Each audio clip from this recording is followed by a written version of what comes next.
Un bebé nació ciego y fue abandonado por sus padres. El camino que siguió después hizo llorar a todos. Hola a todos. Disfruten de estos momentos de relajación mientras miran. En la sala de partos número 4, Lucía se retorcía por el dolor insoportable. Respira hondo, Lucía, lo estás haciendo muy bien, ya falta poco. La animaba el médico a cargo, Marcos Fernández, con voz alentadora. No aguanto más, gritó Lucía, con lágrimas corriéndole por el rostro mientras sus manos se aferraban con fuerza a la sábana arrugada de la camilla. Afuera de la sala, su esposo Javier estaba de pie con los brazos cruzados, el rostro tan frío como la nieve. Su traje no tenía ni una arruga, la corbata perfectamente alineada y los ojos fijos en su teléfono. Acababa de llegar un mensaje. La reunión con el ministro se pospuso para la próxima semana. Buena noticia.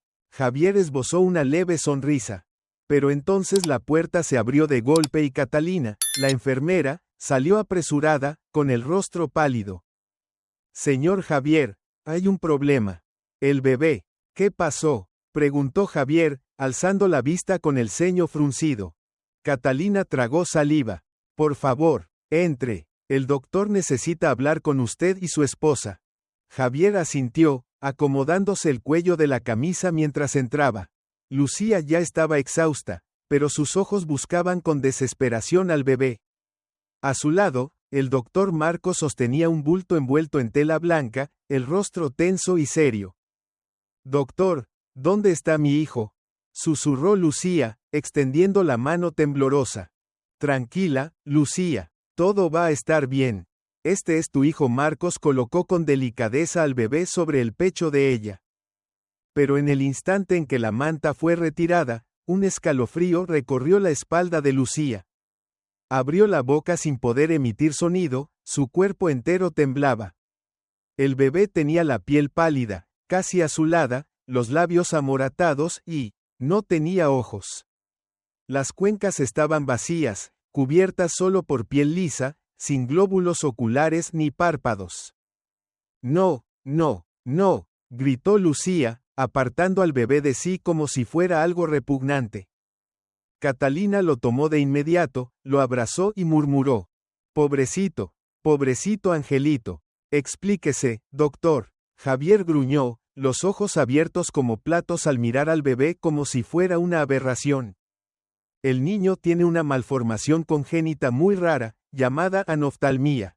Significa que no tiene desarrollo de los globos oculares, explicó Marcos lentamente. Sin embargo, su cerebro está completamente sano. Puede desarrollarse como cualquier otro niño, solo necesita el cuidado y amor de sus padres. ¿Sin ojos? ¿Un monstruo? No, escupió Javier. Javier, no digas eso. Lucía rompió en llanto, cubriéndose el rostro. Yo no sé qué hacer. Lo acabas de rechazar, le gritó Javier con sarcasmo. Ni siquiera tenés el instinto maternal. No entendés. Solo fue el impacto. Mi hijo no puede ser un error de la naturaleza, dijo Javier, mirando al médico. No puedo criar a algo así. Va a destruirlo todo. Señor Javier, intervino Marcos con tono firme. Le pido que se calme. Este es su hijo, y con el apoyo adecuado, puede tener un futuro. ¿Futuro? Javier soltó una risa fría. Soy abogado. Estoy a punto de postularme al consejo de la ciudad. ¿Sabes lo que dirán si se enteran que tengo un hijo ciego? La prensa me va a destrozar. Lucía guardó silencio. Ya no lloraba. Sus ojos vacíos miraban hacia la ventana empañada, reflejando las luces difusas de la calle. Catalina se acercó, colocando con suavidad una mano sobre su hombro. Sos la madre de este niño. Pase lo que pase, él necesita tus brazos. Lucía se estremeció. Necesito tiempo, dijo con voz apagada. ¿Tiempo? Javier se burló. ¿Quieres quedar como una tonta ante los medios, Lucía? Tranquilízate, Javier, intervino Marcos con dureza. Estás hablando de tu propio hijo. No. Estoy hablando de un desastre médico. Javier se dirigió hacia la puerta, pero se detuvo y miró a su esposa. Mañana por la mañana nos vamos de acá. Y vas a hacer lo correcto. Lucía agachó la cabeza. La figura de Javier desapareció tras la puerta de acero. A la mañana siguiente, la nieve seguía cubriendo todo. En la sala de recuperación, Lucía estaba sentada en la cama, con las manos en la cabeza, y los ojos hinchados por el llanto. Catalina entró con una bandeja de leche tibia. ¿Estás bien, Lucía? ¿Crees que una madre puede estar bien después de abandonar a su hijo? Preguntó con voz baja. Catalina se sentó a su lado, tomándola de la mano. Si te arrepentís, todavía no es tarde. El bebé está en la sala de neonatos. ¿Puedo llevarte? Lucía no respondió. La puerta se abrió de golpe. Javier entró con el abrigo y el bolso en la mano. Vámonos. Tenemos toda una vida por delante.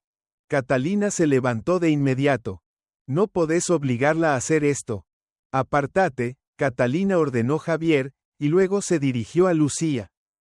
Me lo prometiste. Lucía miró a Catalina por última vez, con los ojos llenos de lágrimas. Pero se levantó y se puso el abrigo. Lo siento. Catalina lo siguió hasta el pasillo. Lucía, por favor, al menos mira al bebé una vez más. Nadie respondió, solo el eco de los zapatos de Javier resonaba en el pasillo desierto. En la sala de neonatos, el bebé yacía en silencio en su pequeña cuna. Catalina entró, las lágrimas caían sin cesar. La jefa de enfermeras, la señora Teresa, estaba anotando algo en un cuaderno. Ellos, lo abandonaron, ¿verdad? Preguntó Teresa en voz baja. Catalina asintió, ni una palabra de despedida. Como si nunca hubiera existido. Teresa apretó los puños. Tendremos que hacer un informe. Pero por ahora, hay que ponerle un nombre temporal. Catalina miró al bebé. Mateo. Mateo suena cálido, ¿no? Significa regalo de Dios. Teresa sonrió con tristeza. Está bien, Mateo. 3 días después, Mateo fue trasladado a una sala de cuidado temporal. Todos los intentos de contactar a sus padres fallaron. Una semana después, según el reglamento, el hospital tuvo que entregar al niño a un orfanato en las afueras pobres del sur de Madrid. Catalina no dejaba de luchar. Déjenme adoptarlo. Firmo todos los papeles. No es posible. Catalina Teresa negó con la cabeza. No cumplís con los requisitos legales. Solo sos una enfermera. El gobierno no lo permitirá. No puedo creer que lo manden a ese lugar. Escuché que es terrible. No tenemos otra opción. El lunes por la mañana, una camioneta se detuvo frente al hospital. Una mujer con un abrigo desgastado bajó con una libreta en la mano. Era Marisa Robles, directora del orfanato. Catalina la miró con desconfianza. ¿Usted va a cuidar de Mateo? ¿Cuidar? Marisa se burló. Recibo docenas como él cada mes. Trabajo para el gobierno, no para una fundación benéfica. Catalina, furiosa, respondió. Es un ser humano, no una mercancía para transportar.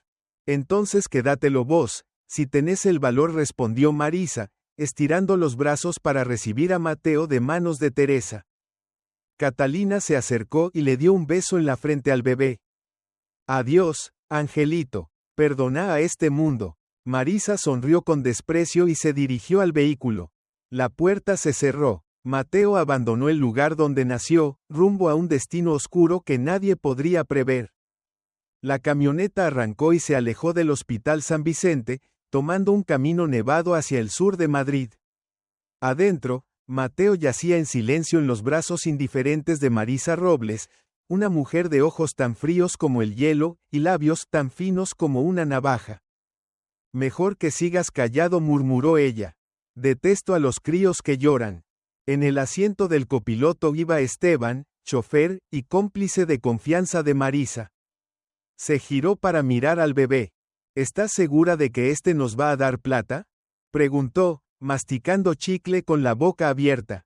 El gobierno paga por cada uno. Ciego, cojo, lo que sea. Mientras respire, hay dinero, respondió Marisa con frialdad. El vehículo se sacudía al pasar por los baches. Mateo se movió levemente. Aunque no podía ver, su piel delicada sentía el frío helado que traspasaba la tela fina. No había brazos que lo envolvieran, ni canciones de cuna que lo calmaran. El orfanato apareció como un fantasma en medio de un barrio en ruinas. Un muro gris, un portón oxidado y un cartel torcido con letras despintadas que apenas dejaban leer el nombre del lugar. Dentro, había un patio de cemento agrietado, las ventanas cerradas, las cortinas grises cubiertas de polvo. ¿Risas? No, solo el silbido del viento y algunos gritos lejanos. Marisa bajó del vehículo, cargando a Mateo con un brazo como si fuera una muñeca vieja. Esteban venía detrás con una bolsa, aunque dentro no había más que un biberón de plástico y unos pañales desechables que había proporcionado el hospital. ¿Hoy hay algo de comer?, preguntó Esteban mientras ambos entraban. Sopa de verduras podridas. ¿Qué esperabas? Marisa se burló. A los mocosos que coman lo que haya. Mateo fue colocado en una cuna de madera vieja dentro de una habitación oscura al lado de la cocina. No había colchón, solo unas mantas viejas y mohosas. Una niña de rizos castaños, de unos 7 años, miró por la rendija de la puerta. Su nombre era Carmen, una de las internas más antiguas del orfanato. La señora Marisa trajo otro más. Le susurró a Tobías, un niño delgado que estaba a su lado. Míralo, su cara es rara. Tobías se acercó un poco más y observó a Mateo. No, ¿tiene ojos? Se estremeció. ¡Qué horror! Carmen se echó para atrás. Parece un monstruo. Se escucharon pasos. Ambos niños desaparecieron como sombras. Marisa entró, miró a Mateo que estaba acurrucado. No tengo tiempo para vos, ¿entendiste? Cállate, compórtate y hacé útil esa boca, dijo, y se marchó, cerrando la puerta con llave. Los días pasaban y Mateo crecía en esa pequeña habitación. No tenía juguetes, ni cama propia, solo paredes frías y oscuridad. Años después, los demás niños del orfanato se acostumbraron a su presencia. Pero en lugar de amistad, lo que trajeron fue crueldad. Sin ojos, ¿me estás mirando? Lo provocaba un niño llamado Álvaro. Mateo giró la cabeza hacia el sonido. No puedo ver. Ah, cierto, los monstruos no tienen ojos. Álvaro se echó a reír y empujó a Mateo, que cayó al suelo de cemento helado. Carmen estaba cerca, pero no dijo nada. Aunque no lo golpeaba, tampoco lo defendía. En ese lugar, los débiles eran devorados. Intervenir solo te convertía en el próximo blanco. Las comidas en el orfanato eran una tortura. Marisa ahorraba hasta el último centavo. La comida provenía de sobras de mercado. Pan mohoso, verduras marchitas, arroz frío. Mateo solía quedarse sin comer. Como era ciego, no podía comer rápido como los demás. Cuando al fin encontraba su plato, ya estaba vacío. Una vez preguntó, «Hermana, ¿dónde está mi comida?» Carmen lo miró. Álvaro se la llevó. Tengo hambre. Desde la cocina, Marisa gritó. ¿Un ciego con hambre? Pensé que vivías del aire. Luego salió, con una cuchara de madera en la mano, y la descargó con fuerza sobre la espalda de Mateo. Nada de pedir, nada de quejarse. Aquí mando yo. Mateo se abrazó la espalda, temblando. No lloró. Hacía mucho que las lágrimas ya no eran un reflejo, sino un lujo. Una mañana, antes de que saliera el sol, Marisa observaba a Mateo, que estaba acurrucado en una esquina. Esteban, llamó, búscale la ropa más rota que tengamos. Tengo un trabajo para él. Esteban entró con una camiseta rota y un pantalón lleno de parches. Lo llevaremos al centro, lo dejaremos en la esquina de la calle de Alcalá. Apuesto a que esa cara recauda bien. Esteban frunció el ceño. Se ve un poco espeluznante. Cuanto más espeluznante, más fácil es vaciar los bolsillos de la gente. Marisa sonrió con malicia. Mateo fue llevado al centro de Madrid en una mañana helada. El viento soplaba con fuerza por las amplias calles. Esteban lo colocó en una esquina de la acera, cerca de una parada de autobús llena de gente. Delante de él había un cartel. Soy ciego de nacimiento. Ayúdeme a sobrevivir. Mateo no sabía cuánta gente pasaba, pero escuchaba pasos, voces, autos. Algunas personas se detenían y dejaban unas monedas en la lata de metal frente a él.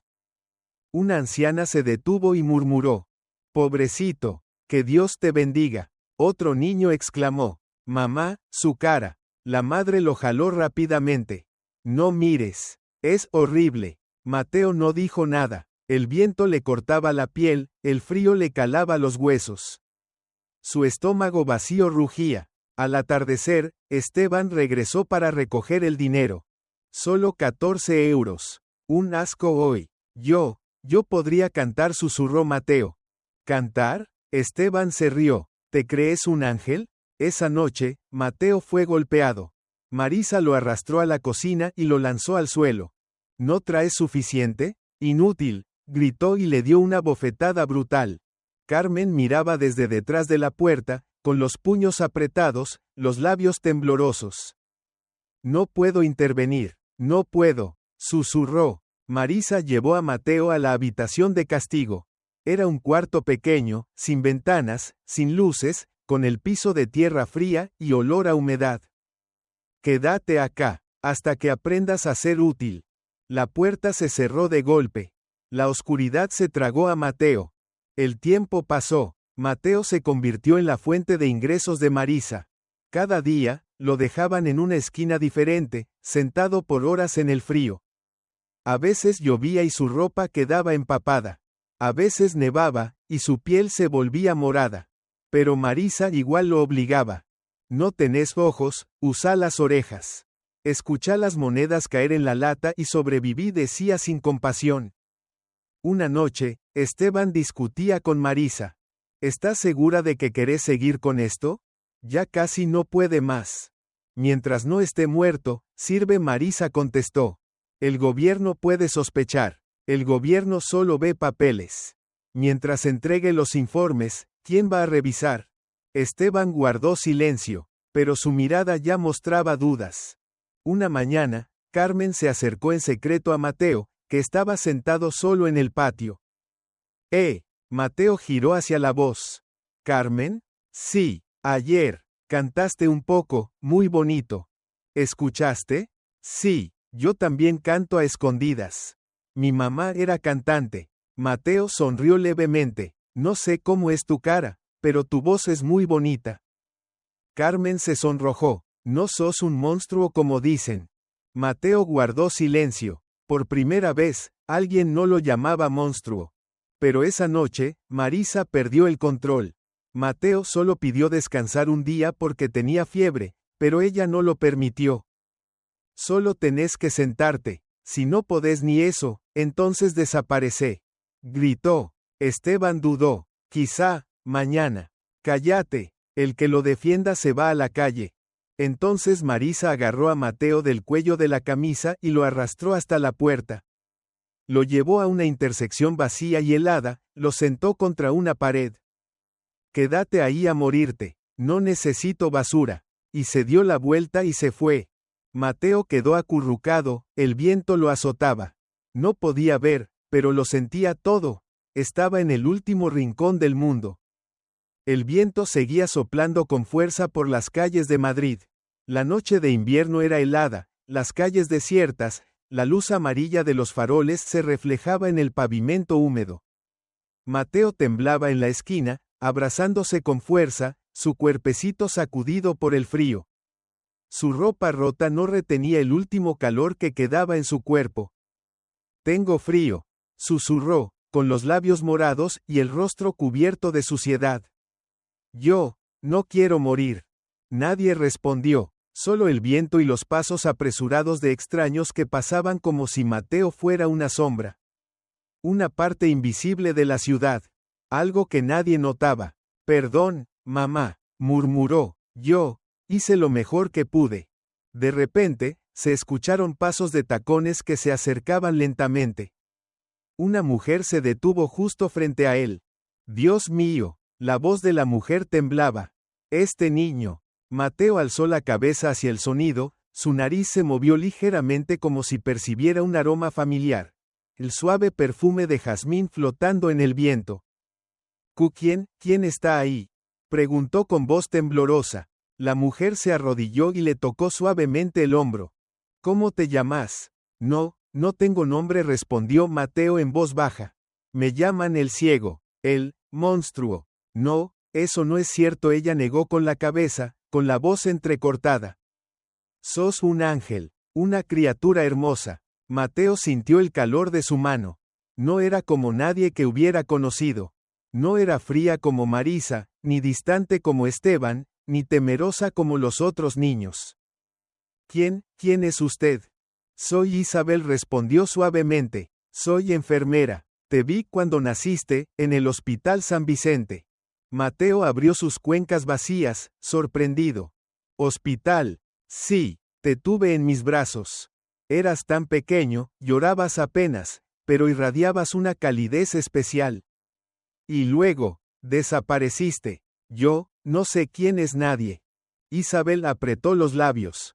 Te busqué, durante años, pero nadie me daba información. Solo supe que te llevaron a un orfanato. Fui ahí, pero la directora dijo que no había nadie con ese nombre. Mintieron, y ahora, te encontré aquí. Mateo se encogió. ¿También me va a abandonar como ellos? No, jamás. Isabel le apretó la mano. No voy a dejarte, Mateo. ¿Mateo? Repitió él, desconcertado. Ese es el nombre que te di en mi corazón desde la primera vez que te vi. Significa regalo de Dios. Vos sos ese regalo, uno que el mundo cruelmente perdió. Él guardó silencio. El viento seguía soplando, pero su cuerpo temblaba menos. La mano de Isabel se posó sobre su frente. Dios mío, tenés fiebre. No podés quedarte aquí. Te voy a llevar a casa. Mateo susurró. Si usted quiere. No, no tenés que tener miedo. Esta es tu casa, desde ahora. El departamento de Isabel estaba en el tercer piso de un viejo edificio en el barrio de Lavapiés. No era lujoso, pero sí cálido y ordenado. Cuando Isabel cargó a Mateo en brazos, el calefactor eléctrico llenó el ambiente con un calor reconfortante, y el aroma a avena cocinándose se esparcía desde la cocina. ¿Esta es una casa?, preguntó Mateo, con voz tímida. Sí, nuestra casa, respondió Isabel con ternura. ¿Hay alguien más aquí? Solo yo y la gata Lola. Pero desde ahora, también estás vos. Isabel lo acomodó en el sofá, lo envolvió con una bufanda de lana y corrió a la cocina. Espera un momento, voy a calentar la avena. ¿Querés comer un poco? Mateo asintió levemente. En ese instante, su estómago pareció despertar. El hambre lo hizo tambalearse. Gracias. No tenés que agradecerme, Mateo. Sos parte de mi familia. Un rato después, Isabel se sentó frente a él y le dio cucharadas de avena caliente. Mateo comía despacio, atento a los sonidos. El choque de la cuchara contra el tazón, el maullido suave de Lola en la ventana, el viento afuera, ahora bloqueado por los vidrios.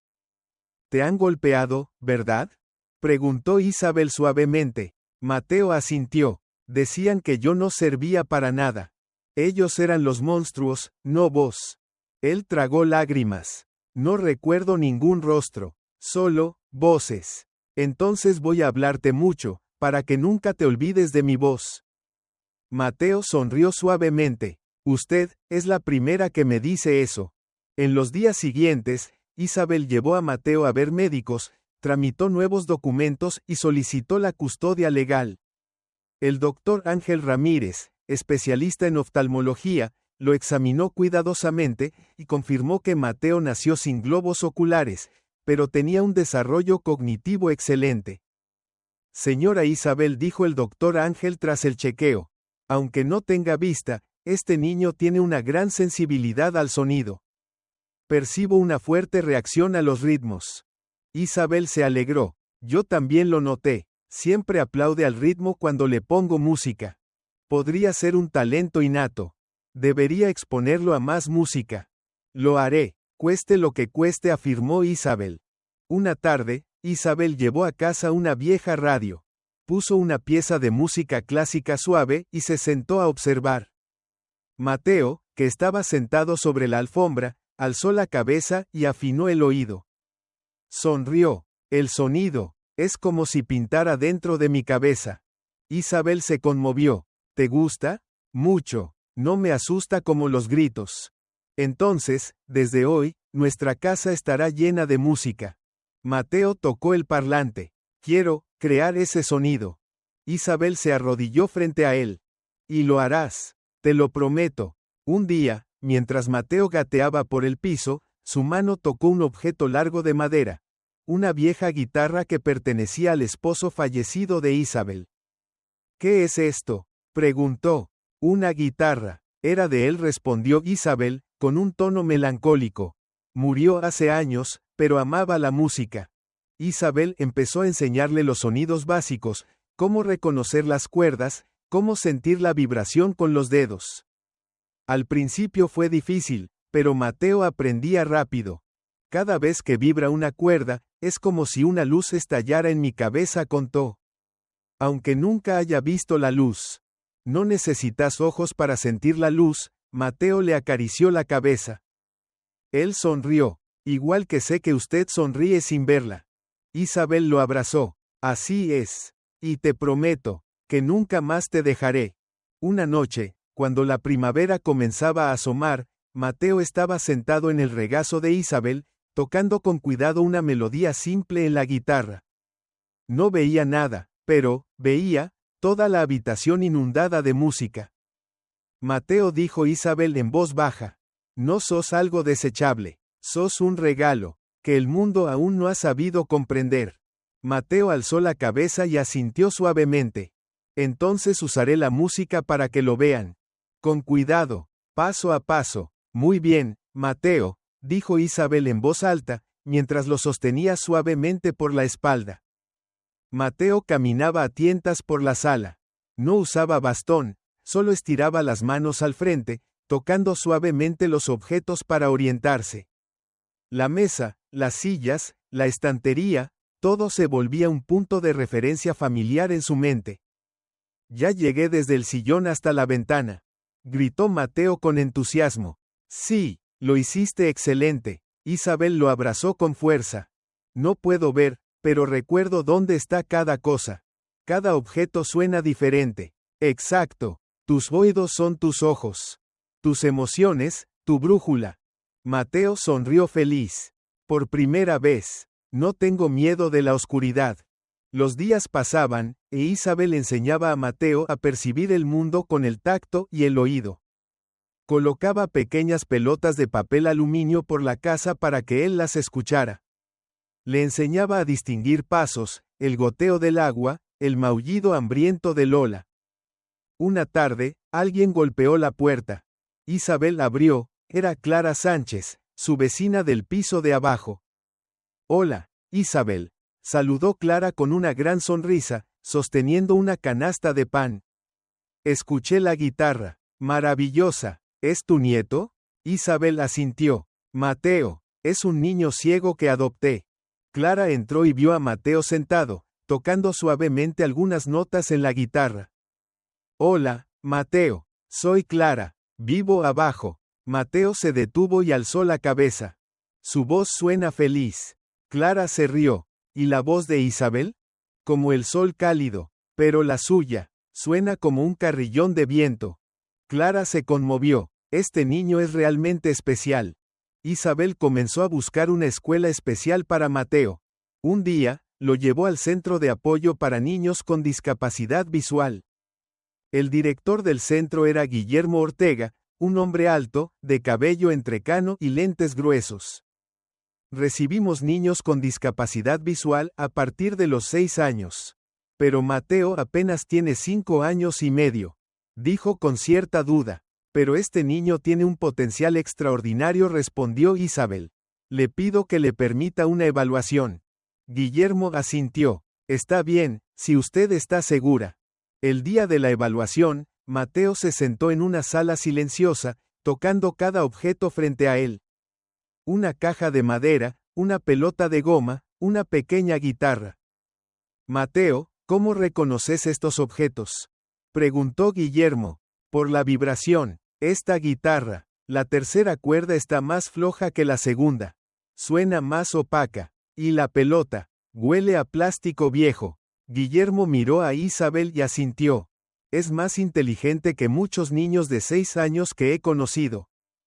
¿Entonces puedo estudiar aquí?, preguntó Mateo, con un brillo de esperanza en la voz. ¿Vos querés? Sí, quiero aprender para algún día enseñar a otros niños como yo. Guillermo le puso una mano sobre el hombro. Estás aceptado. Al volver a casa, Mateo no dejaba de contarle a Isabel sobre el aula con paredes insonorizadas, los instrumentos de madera y las mesas con escritura en braille. ¿Voy a aprender a leer? ¿De verdad?, preguntó con asombro. Vas a poder con todo. Yo creo en eso. ¿Usted cree que puedo ser músico? Isabel se inclinó y le susurró al oído.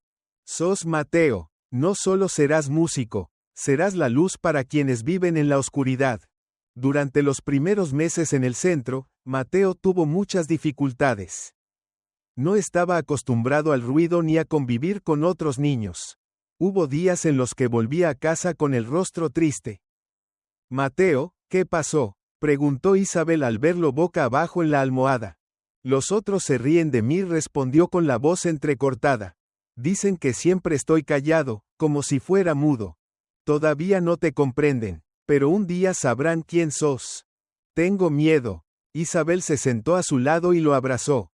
Yo también tuve miedo, la primera vez que fui enfermera. Pero aprendí a escuchar. Vos también podés. Un día, Mateo conoció a Diego, un niño ciego de nacimiento, 3 años mayor que él. ¿Vos sos Mateo? ¿Tocás la guitarra?, preguntó Diego. Sé un poco. ¿Me mostrás algo? Mateo tocó algunas notas. Diego guardó silencio, luego preguntó. ¿Cómo sentís la música? Con los oídos y las manos. Diego sonrió. Igual que yo, a veces toco el ritmo con tambores. ¿Querés tocar conmigo? Por primera vez, Mateo sonrió a otro niño. La amistad entre Diego y Mateo se hizo más fuerte. Practicaban juntos en la sala de música del centro. Mateo, ¿sabes algo?, dijo Diego mientras ensayaban una sencilla pieza. ¿Qué? Podés convertirte en un prodigio. Mateo se sonrojó. Solo toco lo que siento. Eso es lo mejor. Cuando te escucho tocar, es como si viera el cielo. Mateo guardó silencio un momento y luego dijo suavemente. Sos mi primer amigo. Y lo seré para siempre. Una tarde, Isabel llegó a recoger a Mateo más temprano de lo habitual. Escuchó una melodía viniendo de la sala de música y se detuvo a escuchar. Mateo está tocando algo, dijo Diego al verla afuera. Nunca oí esta melodía, sonrió Isabel. La compuso él, dijo que se llama El canto del viento. Isabel se quedó inmóvil, conmovida. Su corazón se apretó. Aquel niño que un día fue llamado monstruo, ahora usaba la música para hablarle al mundo. Una noche, Mateo le preguntó a Isabel. ¿Usted cree que podré subir a un escenario? No solo lo creo, lo veo cada día. A veces me asusta la luz del escenario. Aunque no la vea, la siento, porque esa luz brilla sobre vos. Pero vos sos la luz. No lo olvides. Mateo apoyó la cabeza en su hombro. ¿Usted le tiene miedo a la oscuridad? Sí, pero desde que estás conmigo, ya no estoy sola en ella.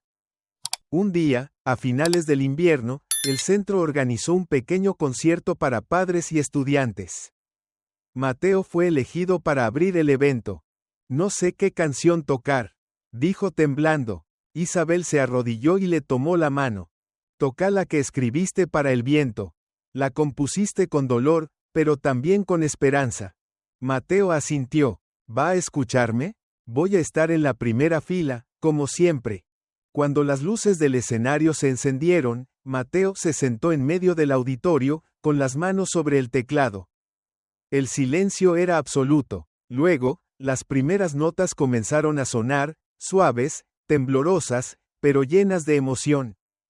Cada tecla contaba un pedazo de su historia. La oscuridad, el hambre, los insultos. Luego, la luz de la mano de Isabel, la voz de Diego y el primer sonido de esperanza. Todo el auditorio guardó silencio. Cuando la pieza terminó, estalló una ovación como un trueno. Mateo alzó la cabeza. Vi, las sonrisas de todos. Aunque no con los ojos. Isabel corrió a abrazarlo. Les mostraste tu alma, esa es la verdadera luz. Una semana después del concierto en el centro, Mateo comenzó a tener pesadillas. Al principio eran solo pasos acelerados. Luego, los gritos de Marisa resonaban en sus oídos como un llamado desde el más allá. Despertate, ¿quién te crees que sos? Ciego inútil. Mateo se despertó sobresaltado en medio de la noche, empapado en sudor. Isabel se levantó de inmediato tras oír su respiración agitada y lo abrazó con fuerza. Mateo, tranquilo, fue solo una pesadilla, hijo. Él sollozaba. Escuché su voz, clarita, como si estuviera afuera de la puerta. No, cariño, aquí solo estamos tú y yo. Solo amor. Mateo le apretó la mano. Yo pensé que ya lo había olvidado. Las heridas no desaparecen, viven en nosotros, como cicatrices. Pero ya no estás solo para enfrentarlas. A la mañana siguiente, Isabel llevó a Mateo a ver a la doctora Elena Morales, una psicóloga infantil reconocida por su trabajo con traumas. El consultorio de Elena estaba lleno de luz y juguetes musicales. Un mundo completamente diferente al que Mateo conocía. Mateo, dijo Elena con suavidad, ¿podés contarme un sueño que hayas tenido últimamente? Soñé que estaba otra vez en la esquina de una pared. Llovía, hacía mucho frío. Marisa vino, gritó, y me jaló del cabello. ¿Y cómo te sentiste? Sentí que ya no era yo. Como una sombra, como si no existiera. Elena asintió con comprensión. Mateo, a veces el cerebro guarda el dolor como una forma de protegernos. Pero ahora estás a salvo. ¿Quieres transformar esos recuerdos en una canción? ¿Convertir el miedo en música? Preguntó, sorprendido. Elena tiene razón, intervino Isabel. La música es tu arma. Mateo sonrió levemente. Entonces, voy a escribir una canción para la oscuridad. Esa noche, Mateo se sentó en silencio frente al viejo piano que Isabel había comprado en una tienda de segunda mano. Algunas teclas estaban algo sueltas, pero para él, cada sonido era un amigo. Isabel leía un libro detrás de él. La casa estaba en calma, solo se escuchaban las notas lentas, profundas, como los quejidos de una herida aún abierta.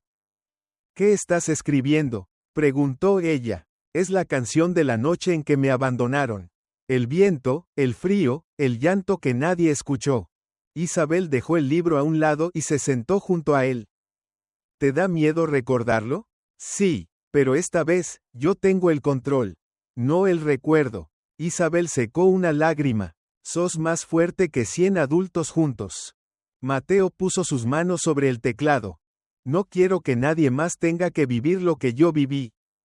Una semana después, Mateo fue invitado a una clase avanzada de música dirigida por el pianista Salvador Ibarra, un artista famoso por su exigencia y su talento para descubrir jóvenes prodigios.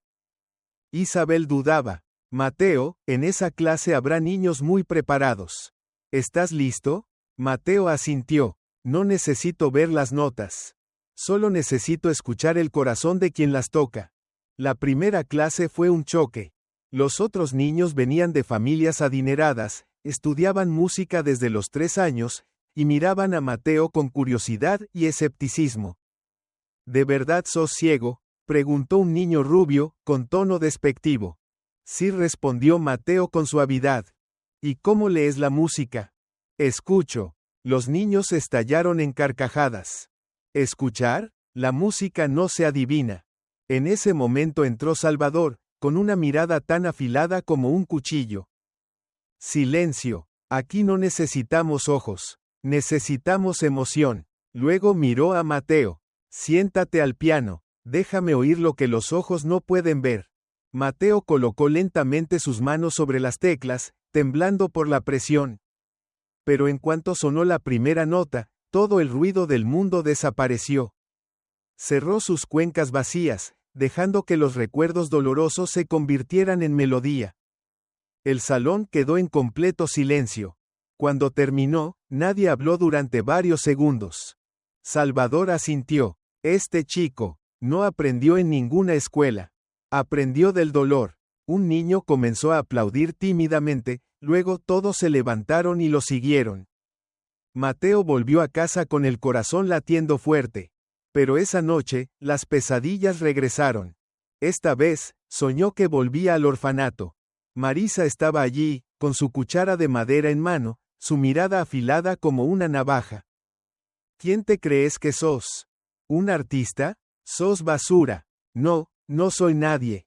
Gritó Mateo en sueños. Isabel lo despertó. Mateo, ¿tuviste otra pesadilla? Él respiraba con dificultad.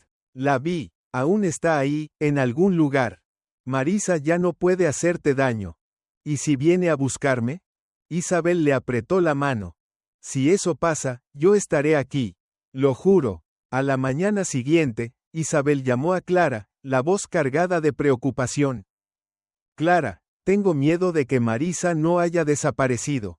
Mateo sigue soñando con ella. Es como si lo siguiera observando. Clara bajó la voz. Voy a intentar hablar con una conocida que trabaja en el Departamento de Bienestar Social. Quizá pueda encontrar su expediente. Gracias. Solo necesito saber dónde está, para asegurarme de que Mateo esté a salvo. 3 días después, Clara llamó de nuevo. Isabel, la encontré. Marisa Robles. Fue investigada por Bienestar Social. El orfanato fue cerrado hace 2 años. ¿Pero qué? No fue a la cárcel. No hubo pruebas suficientes. Desapareció. Nadie sabe dónde está. Isabel apretó el teléfono, la voz helada. Entonces aún está allá afuera. Mateo comenzó a escribir una nueva pieza, una para los niños que nadie recuerda. Cada nota será un nombre, dijo. Carmen, Tobías, Diego. ¿Todavía recordás a Carmen? Preguntó Isabel, sorprendida. La niña de rizos. Voz cálida como el sol. No me golpeó, pero tampoco me defendió, porque también tenía miedo. Lo entiendo, pero si ella está viva, quiero que sepa que uno de nosotros escapó. Una tarde, Salvador llegó sin previo aviso a la casa de Isabel. Traía una hoja impresa en la mano. Mateo dijo, ¿te gustaría presentarte en el concierto benéfico de la Asociación de Músicos de Madrid? ¿De verdad? Mateo casi contuvo la respiración. Envié tu grabación a los organizadores. Quedaron impactados. Quieren que seas el acto final. Isabel no podía creerlo. ¿Estás seguro? Salvador sonrió. Más seguro que nunca. Vamos a mostrarle a toda la ciudad que la luz nace de los lugares más oscuros. Esa noche, Mateo se paró frente a la ventana, en silencio. ¿Estás nervioso? Preguntó Isabel. Solo, no sé si mi mamá estará ahí. Isabel guardó silencio un momento. ¿Quieres conocer a tu madre biológica? No la recuerdo, pero quiero saber qué pensó cuando me dejó. No sé quién es, pero creo que, si todavía tiene corazón, entonces vos lo vas a tocar. Mateo asintió. No voy a cantar para mí. Voy a cantar por todos los que fueron olvidados. La noche del sábado, el auditorio del Teatro Real brillaba bajo las luces. Las butacas de terciopelo rojo estaban cubiertas con nueva tela, y un piano de cola negro, reluciente, esperaba en el centro del escenario. La sala se llenaba con gente de la alta sociedad madrileña, patrocinadores, músicos y periodistas. Isabel estaba sentada en la primera fila, apretando su pañuelo entre las manos.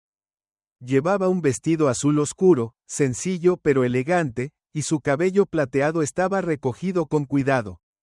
A su lado, Salvador ajustaba el cuello de su camisa, sin quitar la vista del escenario. ¿Mateo está bien?, preguntó Isabel, con voz temblorosa por los nervios. Está en el camerino, respondió Salvador. Acabo de verlo. Está sentado en silencio, con los ojos cerrados, las manos sobre el piano. Como si ya fuera parte de él. Como si no necesitara la luz. No, él es la luz. Al fondo del auditorio, una mujer se sentó en silencio. Sus ojos estaban enrojecidos, los labios apretados.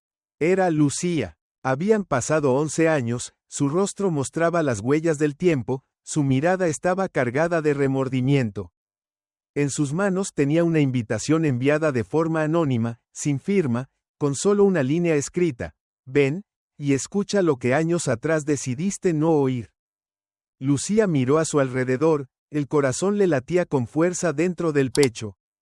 Le temblaban las manos, y cuando su mirada se detuvo en el escenario, vio un pequeño cartel con la inscripción: actuación final, Mateo, 11 años, ciego de nacimiento, interpreta La oscuridad ya no da miedo. Mateo, susurró, al borde del llanto.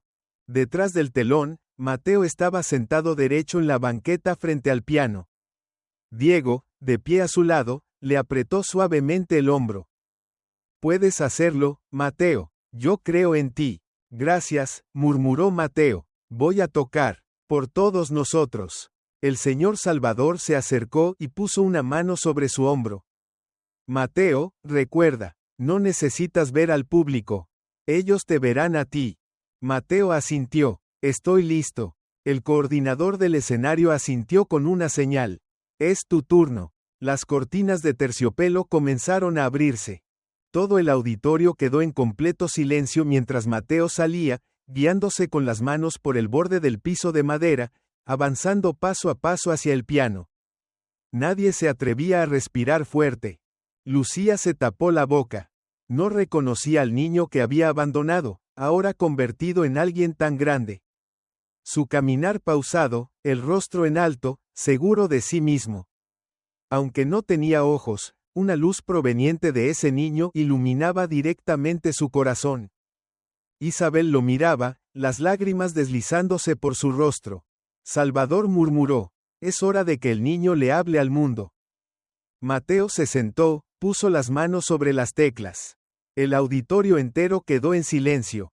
La primera nota sonó lenta, grave y sombría. Luego vinieron otras, una tras otra, la melodía penetrando en el alma de los oyentes como cuchillas que viajaban al pasado. Sonaban la lluvia, el viento, el llanto ahogado. También había temblores, silencio, pasos que se alejaban sin volver la vista atrás. Lucía se sujetó el pecho. Sentía que la desnudaban por completo, cada error que había escondido durante años se revelaba sin dejarle un lugar donde huir. Estás hablándole a mamá, ¿verdad? Susurró. Ya escucho, ya escucho. Una mujer sentada junto a doña Rosario, reportera cultural del País, inclinó la cabeza y murmuró: Dios mío. Ese niño no necesita ojos para ver el mundo. Siento que puede ver mi alma. Mateo seguía tocando. Cada compás era un dolor que se liberaba. Desde la nota más baja, fue llevando la melodía hacia la luz, hasta estallar en un canto a la vida. Cuando la pieza terminó, la sala permaneció en silencio un segundo, y luego estalló en una ovación interminable. Todos se pusieron de pie.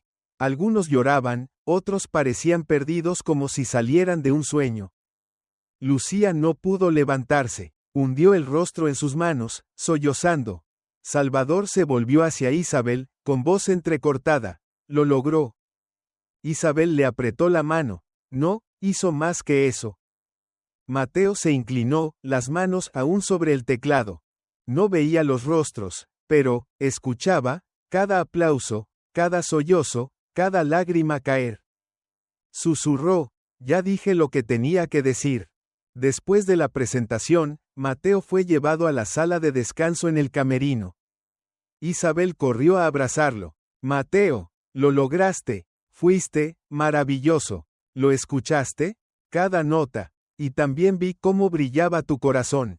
El señor Salvador entró sin decir nada, solo colocó sobre la mesa un reconocimiento oficial. Mateo, artista invitado honorario del Teatro Real. Mateo tocó el papel con la mano. ¿Qué dice? Isabel sonrió. Dice que ya no eres el niño que fue abandonado. Mateo guardó silencio, pero sentía a alguien extraño en el público. ¿Extraño? No veo, pero escuché un llanto. Muy familiar. Al mismo tiempo, Lucía seguía sentada en la última fila, sin moverse. Sostenía el boleto, lo apretaba fuerte, como si temiera perder la única oportunidad de tocar al hijo que había abandonado. Una voz suave sonó detrás de ella. Usted es la madre del niño, ¿verdad? Lucía se giró. Era Clara, quien la había reconocido por una foto antigua que Isabel le había mostrado. Yo me equivoqué, murmuró Lucía. No sé cómo decirle eso. No necesita decirlo. Él ya la perdonó, con su música. Pero yo, quiero verlo, tocarlo, una vez. Clara le puso la mano sobre el hombro. Entonces vaya, hoy él tiene el corazón abierto. Isabel salió al pasillo y vio a Clara acercarse con Lucía. ¿Clara?, preguntó sorprendida. Isabel, ella es Lucía, la madre biológica de Mateo. El silencio llenó el ambiente. Isabel miró a Lucía, en sus ojos no había ira, solo un dolor profundo. Lucía bajó la cabeza. No vengo a reclamar nada. Solo quiero pedirle su perdón. Isabel la miró a los ojos. Ese niño ya no es el que usted abandonó. Ha pasado por el infierno, pero aún conserva el corazón. Yo he vivido 11 años en otro infierno. Cada noche, lo veía llorar sin ojos. Oía su voz llamándome mamá. Isabel respiró hondo. Entonces entre, pero no espere que la llame, mamá. Mateo decidirá eso. Lucía entró a la sala. Mateo estaba sentado en la banca, sus dedos acariciaban suavemente las teclas, como si hablara consigo mismo. Él inclinó la cabeza. ¿Quién es? Lucía se acercó, con la voz entrecortada. Soy, mamá. Mateo no reaccionó. ¿Qué mamá? La que te dio la vida, y te dejó atrás. La que no merece tu perdón. Mateo retiró suavemente las manos del piano. Volteó su rostro hacia ella, la luz suave iluminaba sus mejillas pálidas. ¿Usted escuchó mi música? Sí. Entonces sabe lo que vi en la oscuridad. Lucía se arrodilló, llorando sin poder hablar. No necesitas perdonarme. Solo déjame tocar tu mano una vez. Mateo guardó silencio. Luego extendió la mano. Lucía la tomó, temblando. Esta mano es un milagro. Él dijo suavemente. La oscuridad no da miedo. Cuando alguien te toma de la mano. Mateo dejó su mano quieta en la de esa mujer que lloraba desconsoladamente frente a él. No necesitaba hacer más preguntas. Todas las respuestas ya las sentía en su aliento, en los latidos, en el temblor de sus dedos. Lucía trató de contener los sollozos. No tengo excusas, Mateo. Solo quiero que sepas que no ha pasado un solo día sin que pensara en ti. Él inclinó ligeramente la cabeza. Entonces, ¿por qué me dejaste? Porque fui débil, porque tuve miedo, no tuve el valor para mirarte a los ojos o, mejor dicho, para enfrentar mis propios errores. Mateo retiró la mano, suavemente. No te odio, pero viví toda mi infancia con la pregunta, ¿por qué? Tienes todo el derecho a culparme el resto de tu vida. No te culpo, Mateo negó con la cabeza. Porque si lo hiciera, me quedaría para siempre en la oscuridad. Lucía cayó al suelo, llorando como una niña. Isabel entró, se colocó detrás de Mateo y le puso suavemente la mano sobre el hombro. ¿Quieres que te lleve a casa?, preguntó. Mateo guardó silencio un momento. No, quiero quedarme un rato más. Lucía alzó la mirada, con los ojos llenos de lágrimas, y miró a Isabel. Gracias por darle la luz. Isabel respondió en voz baja. Yo no le di nada. Solo no lo dejé morir en la oscuridad. Como tú lo hiciste. Clara estaba en el pasillo cuando se cruzó con Salvador, que iba a entrar. ¿Están hablando?, preguntó Salvador en voz baja. Sí, pero ese niño es más fuerte que todos nosotros juntos. Salvador meditó. Ese niño no es solo un artista.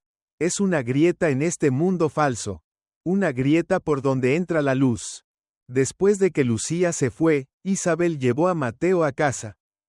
En el taxi, nadie dijo nada durante un largo rato. Mateo habló primero. ¿Tú odiaste a mi madre? Isabel pensó. Sí, pero eso fue antes de verla arrodillada. ¿Crees que ella volverá? Eso depende de ti. No sé cómo llamarla. No tienes que apresurarte. Puedes llamarla la que te dio la vida. Y quien sea tú, madre. Tu corazón lo sabrá. Mateo sonrió suavemente. Entonces tú eres mi madre. Isabel miró por la ventana, con los ojos húmedos. He esperado 11 años para oír eso. A la mañana siguiente, Mateo se levantó temprano. Escuchó a los pájaros cantar fuera de la ventana, el sonido de platos en la cocina. Isabel preparaba el desayuno, tarareando una melodía familiar. Mateo entró lentamente a la cocina. ¿Estás cantando mi canción? Sí, ya se me quedó pegada. ¿Cuál es tu favorita? La oscuridad ya no da miedo. ¿Por qué? Porque me hace creer que te has perdonado a ti mismo. Mateo se sentó a la mesa. Perdono el pasado, pero nunca lo olvido. Isabel asintió. Nadie te pide que lo olvides.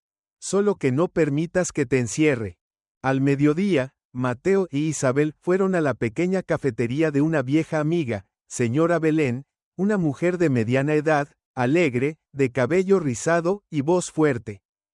Mateo, vaya, qué guapo estás, exclamó. Mateo rió. No puedo verme, pero gracias. Toda la ciudad habla de ti, ¿sabías? Anoche repitieron el concierto en la televisión local. Hiciste callar a todos esos incrédulos. Isabel se rió. Belén sigue siendo tan directa como siempre. Claro que sí, en esta ciudad llena de máscaras, alguien tiene que decir la verdad. Belén se sentó, seria por un momento. Mateo, ¿te gustaría aparecer en la radio la próxima semana? Un amigo mío trabaja en un programa cultural y buscan invitados especiales. Mateo miró a Isabel. ¿Tú qué piensas? Isabel sonrió. Si te sientes listo, habla. Entonces, acepto. Esa noche, Isabel se sentó junto a Mateo mientras él practicaba al piano.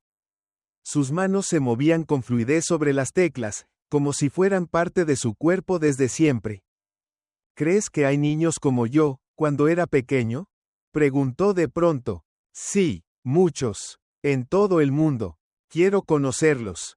Isabel asintió. Los conocerás. Les tocarás música. Y sabrán que no son invisibles. Mateo detuvo sus manos. Quiero crear un fondo. ¿Un fondo? Un fondo para ayudar a niños abandonados. Especialmente a los que llaman defectuosos. Isabel se quedó quieta por un momento. Luego rompió a llorar, suavemente. Estoy orgullosa de ti, más que de cualquier cosa en este mundo. A la mañana siguiente, Mateo recibió una carta escrita a mano. Sin remitente, solo una línea en tinta azul. Mateo, gracias por darme una oportunidad. Si no quieres volver a verme, lo entenderé. Pero si algún día necesitas saber la verdad, aquí estaré. Lucía. Mateo dobló la carta y la presionó contra su pecho. No lloró, solo se quedó ahí, en silencio, durante mucho tiempo. Cuando Isabel entró, él preguntó: ¿Uno puede perdonar a alguien, pero no amarlo? ¿Es posible? Isabel se sentó junto a él. Sí, perdonar es del corazón, pero amar es una elección. Mateo levantó la cabeza. Quiero recordar a mi madre como la que se arrodilló, no la que me abandonó. Isabel le acarició el cabello. Y eso, es algo hermoso. Esa tarde, Mateo se sentó junto a la ventana, tocando unos acordes suaves, perdido en sus pensamientos. Clara vino a visitarlo, trayendo una caja de galletas. ¿Dónde está mi niño angelical? Llamó Clara. Aquí, respondió Mateo, agitando la mano hacia su voz. Clara se sentó y le acarició la cabeza. ¿Sabes qué? Hay alguien que quiere llevarte de gira por los centros culturales infantiles de todo el país. ¿De verdad? Preguntó sorprendido. Sí, pero hay que viajar. Podrías estar lejos de Isabel por una semana. Mateo giró hacia Isabel, tomándole la mano. ¿Estarás bien si me voy? Isabel sonrió. Si te vas por una causa hermosa, siempre estaré bien. Al anochecer, el niño se sentó frente al piano, tocando las primeras notas de una nueva melodía. No sabía aún cómo llamarla. Solo sabía que en esas notas estaban el sonido de la nieve cayendo, el llanto de un niño abandonado, y el calor de una mujer que salvó su vida. Isabel lo observaba desde atrás, escuchando en silencio. La casa no era grande, pero la música resonaba lejos, como si viniera del rincón más profundo del corazón. A la mañana siguiente, mientras Mateo aún dormía, Isabel salió al balcón. La luz suave del amanecer cubría Madrid, los tejados rojizos, los pájaros cantando alegres. Abrió la ventana y respiró hondo. Sabía que un nuevo capítulo estaba por comenzar. Pero este capítulo se escribiría con luz, no con las cicatrices del pasado. Mateo estaba sentado en silencio tras bambalinas del Teatro Monumental. El niño de 12 años ya había pasado por muchos escenarios, pero hoy era diferente. Era el primer concierto de su gira musical por España, una iniciativa benéfica que él mismo había creado llamada Por los Niños Olvidados, destinada a recaudar fondos para niños huérfanos, con discapacidades y abandonados. Isabel entró al camerino, puso suavemente la mano en su hombro. ¿Estás bien? Mateo sonrió. Estoy un poco nervioso, pero no tengo miedo. Sobreviviste al infierno. Esa multitud allá afuera no es nada comparada con Marisa. Mateo asintió. Escribí un final especial para la pieza de hoy. Quiero dedicarlo a Carmen. Isabel se detuvo. ¿La niña del orfanato? Sí, no sé si sigue viva, pero nunca olvidé su voz. Isabel le acarició el cabello. Ella te oirá, donde sea que esté. El escenario se iluminó. El presentador salió en medio de una ovación estruendosa. Señoras y señores, el próximo artista no necesita mucha presentación. Él hizo llorar a toda España en su primera actuación. Hoy, vuelve con una misión: llevar luz a los niños que han vivido en la oscuridad. Recibamos a Mateo. Los aplausos retumbaban como olas bajo la cúpula. Mateo salió lentamente, sus manos deslizándose suavemente por el borde del piano, su rostro sereno, la luz reflejándose en su piel blanca y sus ojos vacíos. En la primera fila estaban presentes muchos representantes de organizaciones sociales, periodistas y una mujer de cabello canoso cortado al ras, con gafas oscuras, Lucía. Ella apretaba las manos sobre su regazo, las lágrimas ya le brotaban desde el primer segundo en que Mateo salió al escenario. A su lado estaba Clara, la compañera silenciosa de todo el viaje. Mateo se sentó frente al piano, colocó las manos sobre las teclas. Antes de tocar, quisiera decir unas palabras, levantó la cabeza. El auditorio guardó silencio. La música que hago no habla de alegría, al menos, no al principio. Habla de hambre, de olvido, de ser llamado un error. Pero en cada nota pongo esperanza, porque sé que en algún lugar, siempre hay alguien que quiere salvarnos. Toco esta pieza por Carmen, por Tobías, por todos los que fueron abandonados sin que nadie dijera su nombre. El piano comenzó a sonar lento, profundo, tembloroso como un llanto en la noche. Luego subió, acelerado, como pasos huyendo, como un grito que nadie escucha. Y finalmente, el ritmo se hizo suave, como una canción de cuna, como el alma que se calma tras la tormenta. Lucía bajó el rostro, rompió en llanto. Isabel, tras bambalinas, se sujetó el pecho con fuerza. Clara susurró: ese niño no está tocando. Está contando su infancia con el corazón. Después del concierto, Mateo regresó al camerino entre los abrazos de decenas de personas, periodistas, organizadores, representantes de fundaciones. Un hombre de mediana edad, bien vestido, se acercó y se presentó como Luis Ramírez, fiscal jefe del Tribunal Social de Madrid. Mateo, he escuchado mucho sobre ti. Esta presentación no solo fue conmovedora, sino que nos hizo revisar antiguos expedientes. ¿Perdón?, preguntó Mateo, sorprendido. Isabel se acercó. ¿Qué expedientes, señor Ramírez? Los del orfanato. En aquel entonces, por falta de testigos, no pudimos procesar a Marisa Robles. Pero ahora, con el testimonio público de Mateo, y quizás el de otros niños, el caso podría reabrirse.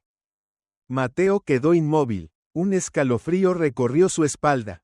¿Marisa aún está libre? Creemos que vive escondida bajo un nombre falso en Toledo. Pero esta vez, si estás dispuesto a testificar, podemos iniciar un proceso. Isabel bajó la cabeza. Lo haremos. No solo por Mateo. por todos los niños que nunca fueron encontrados. Una semana después, en la sede central del Tribunal Social de Madrid, Mateo brindó una declaración oficial bajo estrictas medidas de seguridad. En la sala estaban el fiscal, un abogado y dos representantes de una organización de protección infantil. Mateo se sentó erguido. Ella me golpeaba con una cuchara de madera, me dejaba sin comer, me encerraba en una habitación oscura. Me llamaba basura. ¿Ella traficaba con niños?, preguntó el fiscal. No lo sé, pero algunos. Un día estaban en el orfanato y al día siguiente desaparecían. Ella decía que se los habían llevado a un lugar mejor. El fiscal asintió. ¿Recuerdas los nombres de esos niños? Mateo pensó. Carlos, Elena y Carmen.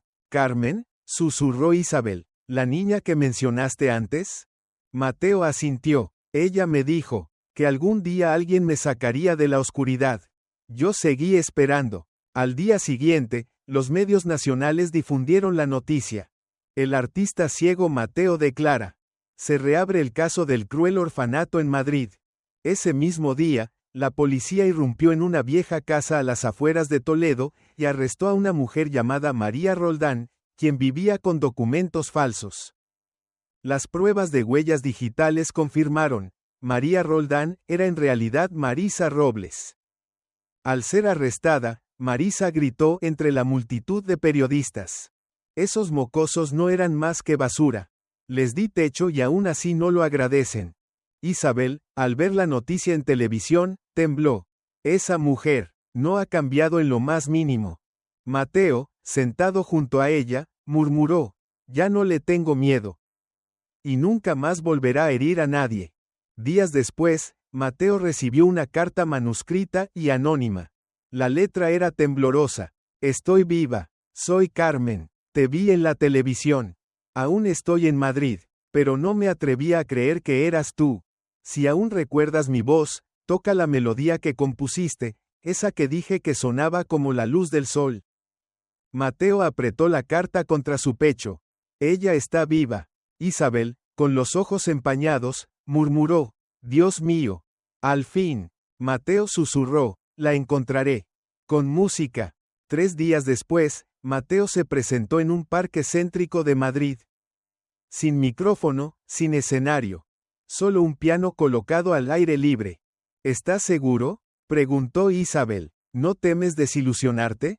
Mateo sonrió. El sonido me guiará. Se sentó, y comenzó a tocar nota por nota la melodía familiar, aquella que una vez tocó en secreto para Carmen. La pieza se llamaba Voz de Sol. La gente empezó a reunirse. Algunos filmaban, otros tomaban fotos. Y entonces, una voz femenina se oyó detrás de él. Mateo. Él levantó la cabeza. Carmen, una joven de unos 15 años, con rizos castaños desordenados y grandes ojos llenos de lágrimas, se acercó. ¿Eres tú de verdad? ¿Todavía te acuerdas de mí? Mateo se puso de pie, extendiendo la mano hacia la voz. Tú eres como el olor del sol. No pude olvidarte. Carmen lo abrazó con fuerza. Pensé que habías muerto. Pensé que nadie saldría vivo de ese lugar. Yo sobreviví, gracias a una mano y a la música. Mateo se sentó con Carmen en una banca del parque. Rodeados de fanáticos, periodistas y curiosos, los dos niños que sobrevivieron al infierno de su infancia se miraban frente a frente, como si el mundo a su alrededor se hubiera detenido. Todavía recuerdo tu voz, susurró Mateo. Cada vez que toco música, imagino que estás escuchando. Carmen no podía hablar, no podía creer que siguieras vivo. Desapareciste del orfanato una noche. Escuchamos a Marisa decir que te habían devuelto. Sí, me dejaron en una esquina. Pero alguien me salvó. ¿La mujer de cabello plateado? ¿La señora Isabel? Ella es mi madre. Carmen le tomó la mano. Tú volviste a tener una vida. Y yo. Tú también sobreviviste. Eso es suficiente para comenzar. Isabel se acercó y le entregó un pañuelo a Carmen. Tienes frío. Sécate las lágrimas. Carmen lo recibió, en voz baja. Gracias, señora. Isabel se sentó junto a ellos. No tienes que agradecerme. Tú protegiste a Mateo una vez. Ahora, es momento de que nos cuidemos entre todos. Carmen bajó la cabeza. Pensé que tenía que olvidar. Pero cuando lo vi tocando en televisión, todos los recuerdos volvieron. ¿Estás dispuesta a testificar?, preguntó Isabel. Carmen asintió. Ya no tengo miedo. Mateo me enseñó eso. Su música me hizo creer que el dolor puede convertirse en luz. Al día siguiente, Carmen se reunió oficialmente con el fiscal Luis Ramírez. Su testimonio se convirtió en la pieza final para cerrar el expediente contra Marisa Robles. Luis salió de la sala de interrogatorios y le entregó un expediente a Mateo. Ahora no queda ninguna duda.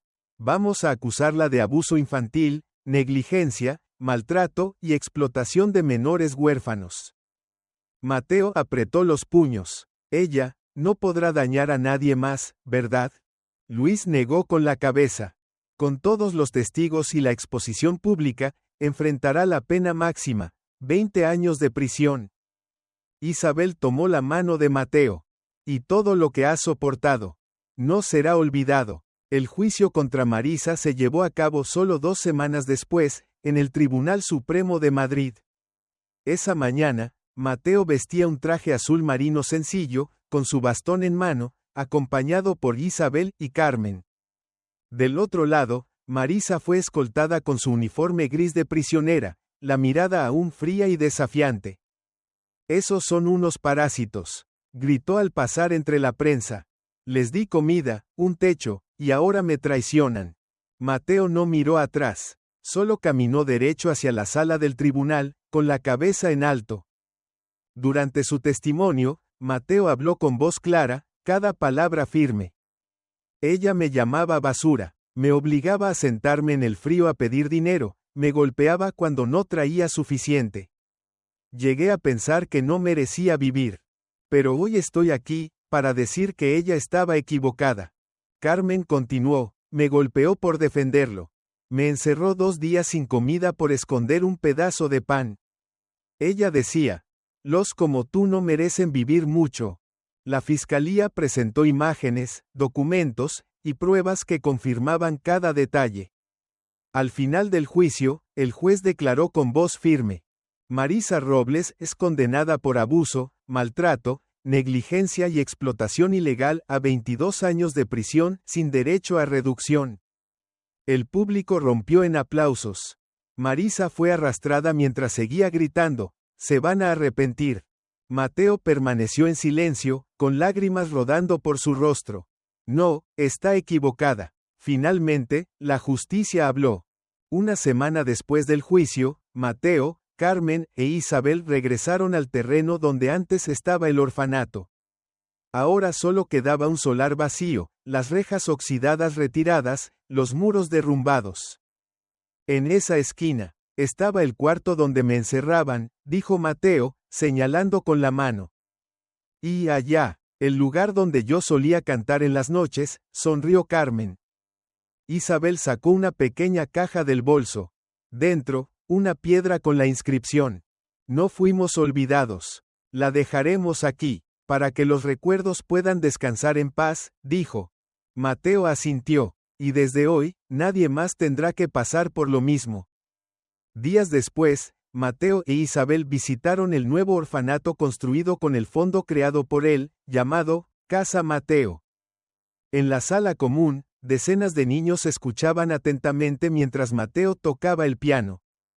«Hermano, ¿cómo puedes tocar si no tienes ojos?», preguntó una niña. Mateo sonrió, porque la música no necesita ojos.